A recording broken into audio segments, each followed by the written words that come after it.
Today we're working on, already got the front seat out, driver's front seat out. And today we are working on setting up the remainder of the battery connections because there's several left to do. Obviously, we got to connect the starter battery, which means I got to remove that seat, starter battery to the leisure battery, hopefully under all this carpet. So I'm just disconnecting everything first.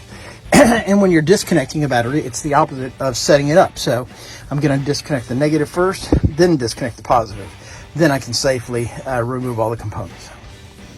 All right, so both seats removed now. Going to clean this up, clean up the seat, which is in the garage. Disconnect this battery now. Likely remove it because I've got to find the hole that's down in there so I can connect this to this positive end. So let me get this battery disconnected now. Then we can actually clean up in there and everything, so that'll be good. Yeah, and this battery box shows typical lead acid rust. I'm going to clean all that up and then find my route under the carpet right there to that box. There should be holes in either side. I've just got to locate them. That may be it right there in the bottom. And of course there's a route right there, it looks like, to somewhere. But anyway, I'll get this figured out once I clean it up. First, clean.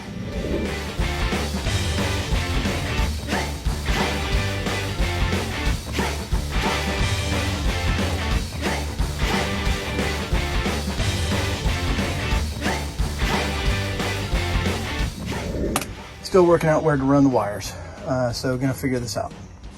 I do not have everything tacked back down again. I've got to reinstall the bar to hold the carpet down, but there's only the tiniest little bulge right there where it goes through the firewall. Well, it's not a firewall. It goes through the battery box.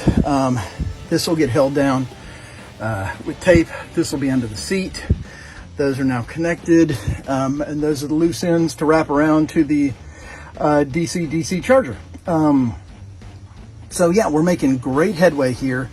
I'm going to button this up and that, and then begin working on those ends, and then start cleaning all this up, and see if I can't get all this reinstalled. I've got one more item to attach to this, and I'll probably go get that in a second. I've got a Bluetooth battery monitor for the house battery that got good reviews online, and I want to put that to the test because I can monitor the health of the solar charger through the MT50 back here, the EP Evers solar also right there.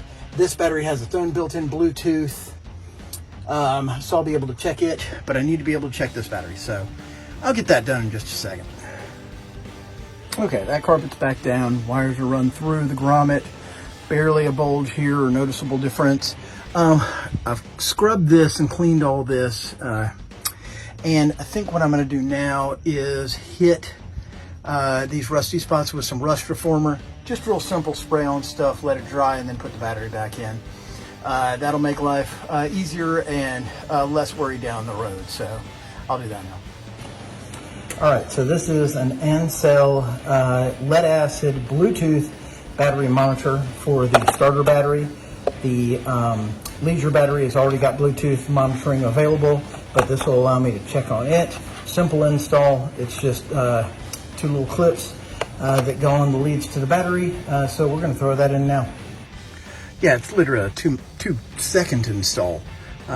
So it just is going to sit on top of the battery once I get the battery hooked back up, and we'll energize and we'll be able to check it. So easy peasy.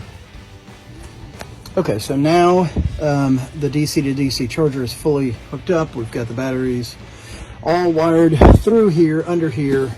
Now I want to go check, because I had all these connected to the battery itself, and it's just a bit much on the terminals, so I got some tiny terminal blocks. And now I want to go and check how exactly, or which items exactly should be hooked to there, or which items are okay to hook to there, that kind of thing. And then I'll come back and do all this up.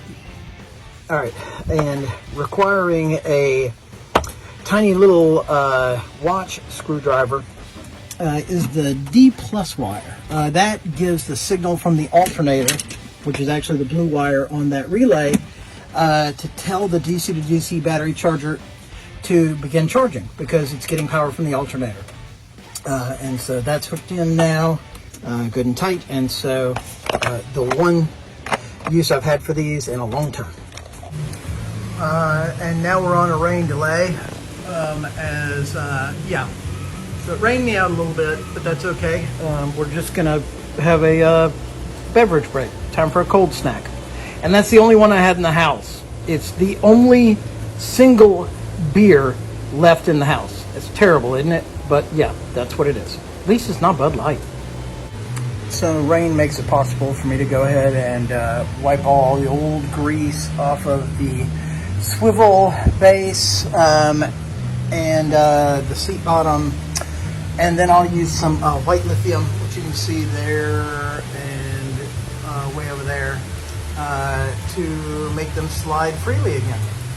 Works great, doesn't degrade plastics or other petroleum-based rubber gaskets, which there are plenty of on this. So yeah.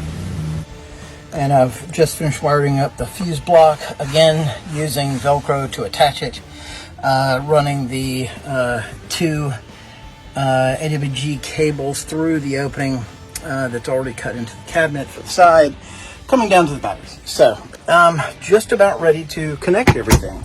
I got a few other stragglers to fix up here, and then I'm going to throw some batteries back in.